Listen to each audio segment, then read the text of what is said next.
Hi, my name is Dr. John Douillard, and welcome back to our series on the importance of fiber and fat in your diet. Last week I talked about fiber. This week I want to talk about the importance of fat. We've been told for 30 years fats are bad.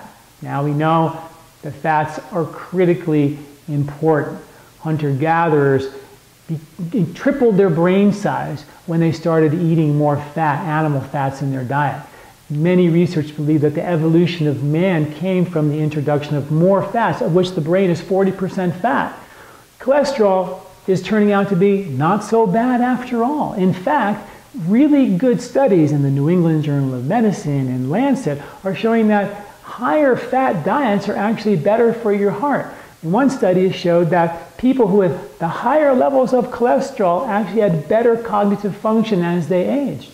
That people with higher levels of cholesterol show no difference in heart problems compared to people with low cholesterol. That's surprising, right? The whole thing is being flipped upside down. Studies show that folks with the higher levels of cholesterol, get this, lived a whopping 48% longer than the folks with low cholesterol. So it's sort of crazy, but cholesterol, like I said, the body makes about 10 times as much cholesterol as you eat. So not eating cholesterol sort of is a little suspicious, right? When you think about that. We know that cholesterol feeds the brain, it supports the cell membranes. It's the food of your nervous system.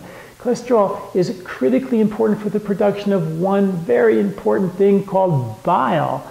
Your bile is made up of cholesterol. In fact, cholesterol is named after its first cousin, bile. Chole literally means bile, and sterol is a kind of fat. So cholesterol is the combination of bile and a certain type of fat. And your bile's job in life is to be made up of cholesterol, and it's to Pac-Man other old toxic cholesterols in your liver, cleaning up your liver of fat-soluble yuck, chemicals, preservatives, old drugs that the liver can't handle. It Pac-Mans that up. Emulsifies that. You eat some fat in your diet, whoa, all that bile is now in your small intestine. And we talked about fiber. The good amount of fiber will attach to that bile and take it to the toilet. No fiber, which a lot of us don't have that, and no fat in the diet, because we've been told for 30 years not to eat the fat, we don't produce enough of the bile because we need fat to make that bile. And if you don't produce enough of it, you're not going to Pac-Man a lot of the toxins getting up in your bloodstream. So we need a lot of fat to make good bile. Then when the bile gets shunted into the small intestine, you need a lot of good fiber to take it to the toilet. And if you don't have a good amount of fiber, 94% of the bile back to your liver, taking the toxins with it. They're circulating in your liver, in your blood, stored in your fat, in your brain. Bad things happen over many, many years. If you don't have enough bile flow to make new bile, the body goes, you know what? I think I need to recycle this bile. So that bile that's being recycled from your liver, because you didn't have enough fiber to get rid of it, to force the production of new bile in the liver, is recycled up to 17 times back to your liver, back into your blood, into your fat, into your brain. No wonder we need to do detoxification and cleansing techniques to flush those toxins and reboot the liver, but we need to always increase the amount of fat that we have in our diet. And that means really good fat, so we produce a ridiculous amount of bile and feed the brain. Many studies show if you have a lack of certain fats like DHA, those are called brain-derived neurotrophic factors. It makes your brain bigger. And if we don't have those good fats, our brain shrinks.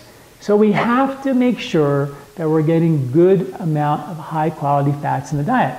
You know, all of our Ayurvedic cleanses, we use ghee to clean the intestinal tract, and many of you are familiar with that.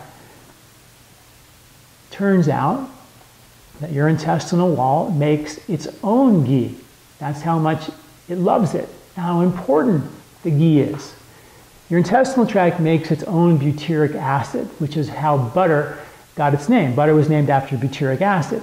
So your intestinal tract literally makes its own butyric acid, its own butter, and ghee is clarified butter, its own ghee. So the idea of putting oils into your gut to feed the cells of your intestinal lining, which is what the ghee does, or what the butyric acid does, to feed the bugs of your intestinal microbes, which is extremely important. The bugs in your gut do all the heavy lifting for neurotransmitters, mood stability, serotonin, dopamine, mental clarity function, osteoporosis, blood sugar, immune system function. I mean, it's scary how much we rely on these microbes. And they're fed by fiber and fed by fat. So in the article associated with this video, I tell you and give you my prescription for how to get the optimal amount of fats back into your diet. So I highly encourage you to please read that article and tune into how I can get good fats out of my diet. And most importantly, get the bad fats out of your diet, get the sugar out of your diet. And then I gotta say that if you're gonna go on a high-fat diet, that you must do one more thing to make sure it works. You must move your body. You have to exercise. Hunter-gatherers were very active, and that activity is so important for the movement of that fat. So a high-fat diet with someone who's going to be sedentary, then I question the value. I haven't seen the research on this, but I question the value of actually being on a high-fat diet without moving your body. The two go together, so please don't forget that. Thanks for listening. I'm Dr. John Douillard.